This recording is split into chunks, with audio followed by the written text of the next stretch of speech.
A partir de todas as informações que já foram dadas a vocês, eu espero que vocês estejam anotando lá no caderninho de vocês as partes mais importantes.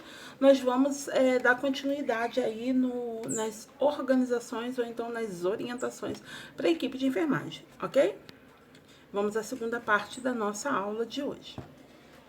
Eu preciso entender que eu preciso manter a bandeja ou o meu carrinho de medicamento sempre à vista durante todo o processo de administração desse medicamento, nunca deixando essa bandeja ou esse carrinho próximo ao cliente, porque o cliente ele pode ter uma reação adversa ao medicamento e acabar afetando o sistema nervoso central, ele acabar pegando algum equipamento ou algum equipamento, né? Algum desses equipamentos que utilizamos no momento da administração de medicamento. Tô falando do quê? Tô falando de agulha, a própria bandeja, né? Uma cuba e acabar te lesionando. Então, a bandeja, tudo que você vai levar no momento da administração do medicamento tem que ficar próximo a você e não próximo ao cliente, ok? Verificar o nome do cliente antes da administração do mesmo. Então, continua acontecendo, ocorrendo todas as verificações. No momento que eu chego próximo ao cliente, eu fiz várias conferências. Cheguei próximo ao cliente, como que essa bandeja vai estar? Com o medicamento diluído, com o medicamento organizado, bandeja já preparada para o momento medicamentoso. Então, eu preciso verificar o nome do cliente antes da administração do mesmo, tá? Nunca esquecer, nunca fale ao cliente o nome do mesmo. Você vai perguntá-lo, se apresentar como técnica de enfermagem, o procedimento que você irá realizar e perguntar o nome do paciente, ok?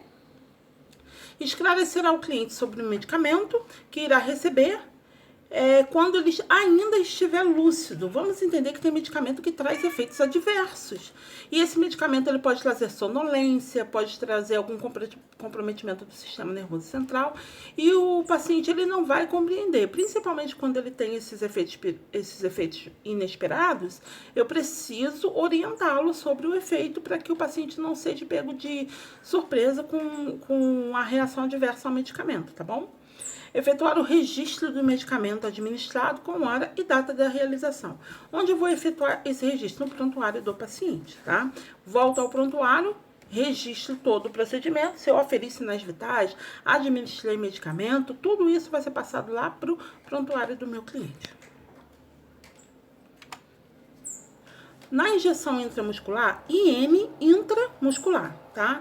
Que é de 1 a 5 centímetros para 5 mililitros, desculpa. Na injeção intramuscular, é utilizar de 1 a 5 mililitros para diluição. Se houver necessidade de maior volume, preparar em 2 seringas. Vamos entender uma coisa? De acordo com cada inserção muscular, eu tenho uma capacidade naquela região. A região glútea, ela suporta até 5 ml. A região vastolateral da coxa, ela suporta até 4 ml. Então, eu preciso me localizar, entender qual é o suporte da musculatura para fazer a inserção. Se o medicamento ele vai ultrapassar 5 ml, eu preciso fazer ele dividido em 2 seringas. Eu não posso ultrapassar 5 ml na região glútea. No caso de 10 ml de medicamento, eu vou utilizar a região glútea, então eu vou fazer 2 administrações. Preciso de 2 seringas e 2 agulhas, ok? Essa agulha ela não pode ser passada de uma para outra. Se houver a necessidade de maior volume, nunca esqueça, eu preciso preparar 2 seringas. Não deixar os medicamentos na mesa da cabeceira desse cliente, ou permitir que terceiros a realizem. No momento lá de internação do cliente, são muitos afazeres da equipe de enfermagem, mas você tem tempo para o seu afazer. Então, se organiza durante o dia, planeja o seu tempo de plantão, para que não ocorra nada de errado. Você tem que ter tempo para cada cliente, para cada leito, tá? Então, você nunca pode permitir que acompanhantes façam o seu trabalho no momento do seu plantão, principalmente quando é em administração medicamentosa. Ah, professora, mas é comprimido, vou deixar lá e a mãe... Quem vai te garantir que esse medicamento vai chegar? ao cliente. Você é o responsável pela administração. Você é o responsável pelo controle medicamentoso. Então, é você que vai administrar esse medicamento. O paciente, ele tem, muitas das vezes, quando é um paciente idoso ou menor de 18 anos, ele tem direito a um acompanhante, né? Ou em algumas outras situações especiais. Mas o acompanhante, ele tá ali, o nome já diz, para acompanhar. Ele pode te chamar em caso de alguma reação adversa medicamentosa, ele pode chamar no quadro de piora do cliente, mas não é de responsabilidade do acompanhante a administração de medicamentos, mesmo que essa via for oral. Combinado? Respeitar o espaço de tempo entre medicações como prescrito. Se eu tenho uma medicação para ser administrada às 6 horas da manhã, e uma outra medicação para ser administrada às 7 horas da manhã, eu preciso respeitar o horário das doses.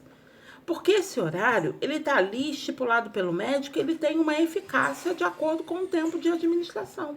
Se eu altero as ordens, eu acabo fazendo uma descompensação orgânica, porque esse medicamento ele pode entrar no organismo e fazer a bactéria pode se alimentar desse medicamento e acabar se tornando uma superbactéria, levando o paciente a óbito. Isso não pode acontecer, tá?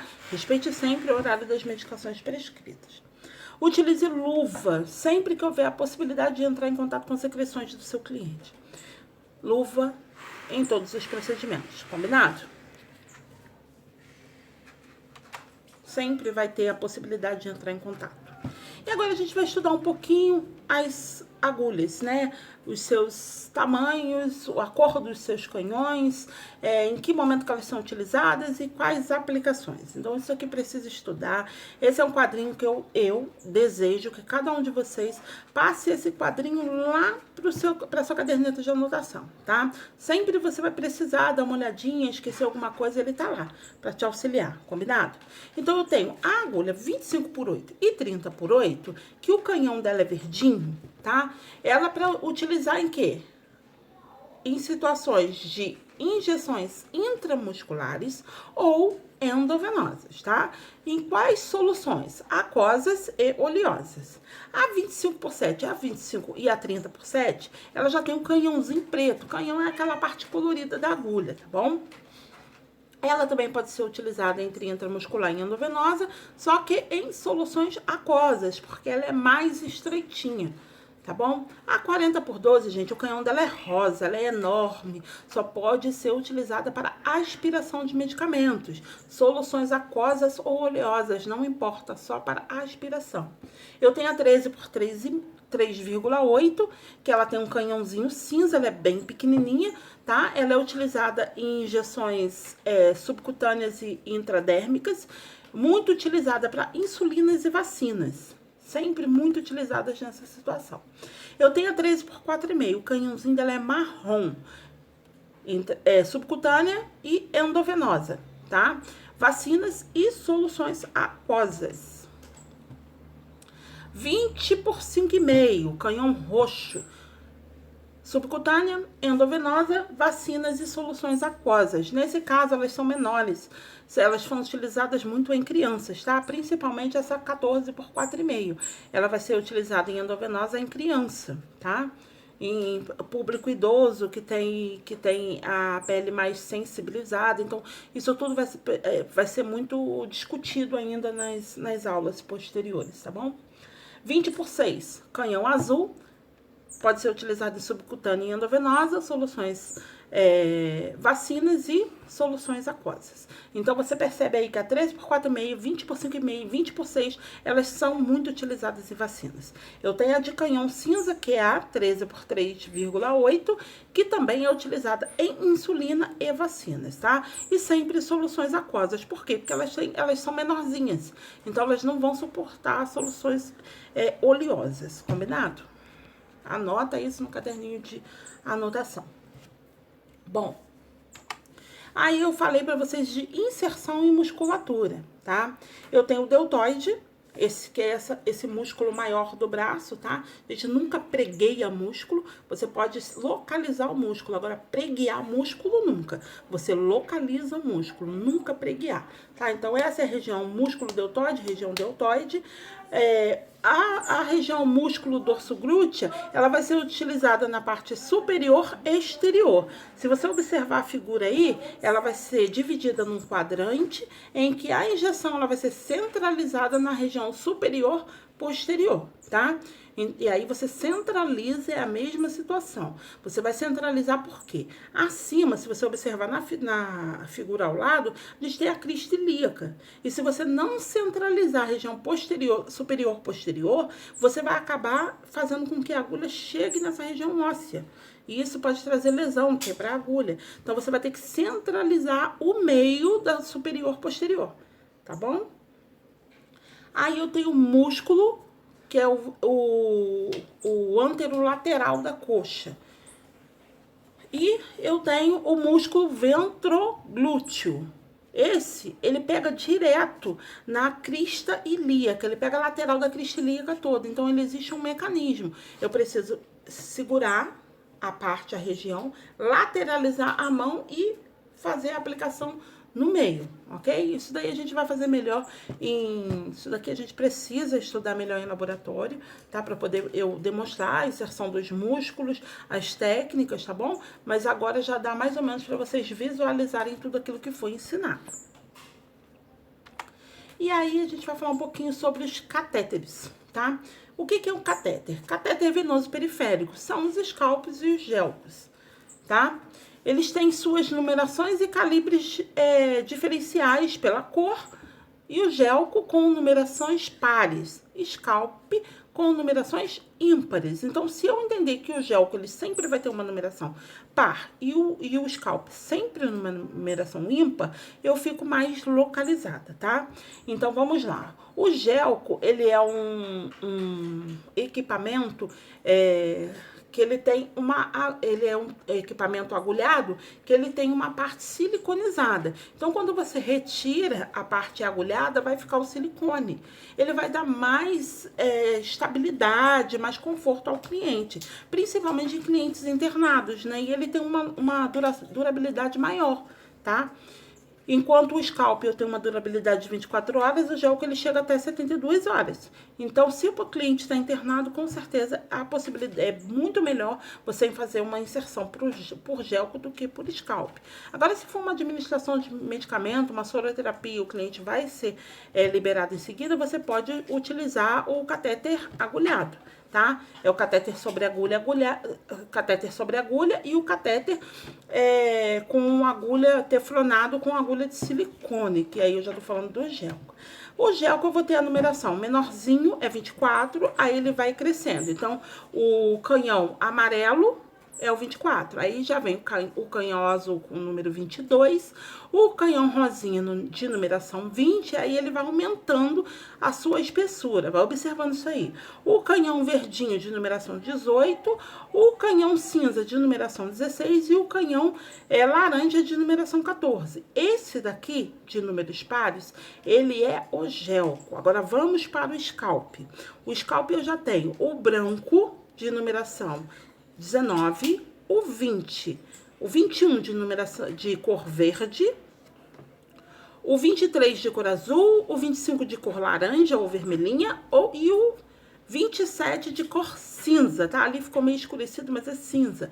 Então, essas são as numerações. Sempre o gelco de números pares e o scalp de números ímpares. Esse G é de gauges, que é a unidade de medida das agulhas, tá bom? Anota isso aí. Aí dá pra ver melhor. Olha o gelco.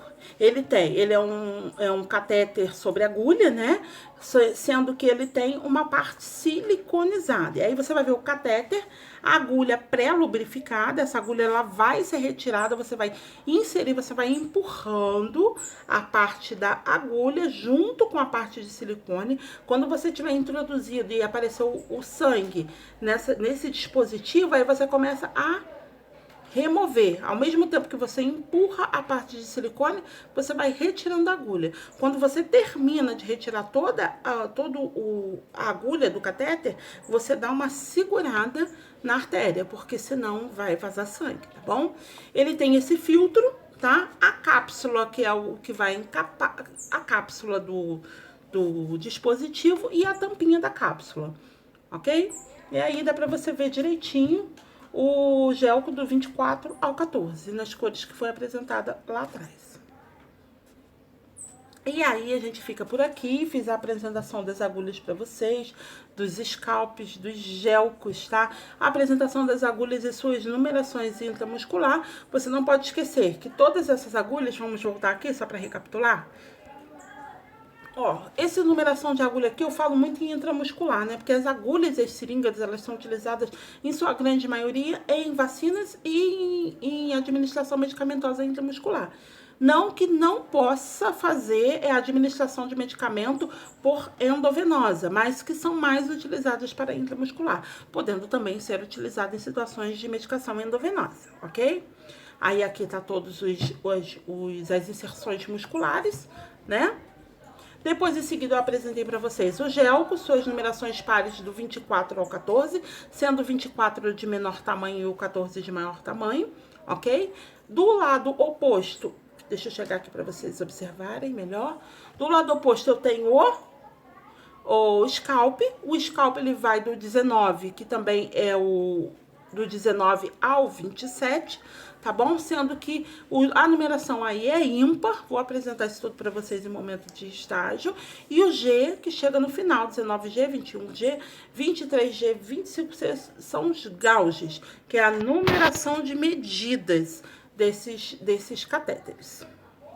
E aqui você observa toda a anatomia do gelco, né? Que ele tá dividido em catéter, que é a parte siliconizada, a agulha, o filtro, a cápsula e a tampinha dessa cápsula, tá? E ficamos por aqui. Espero que essa semana vocês façam bastante anotações. Agora eu vou tentar achar um material de apoio apresentando para vocês o scalp e o gelco. E até a próxima semana. Vou fazer algumas perguntas agora em sala de aula, ok? Beijo, até a próxima semana.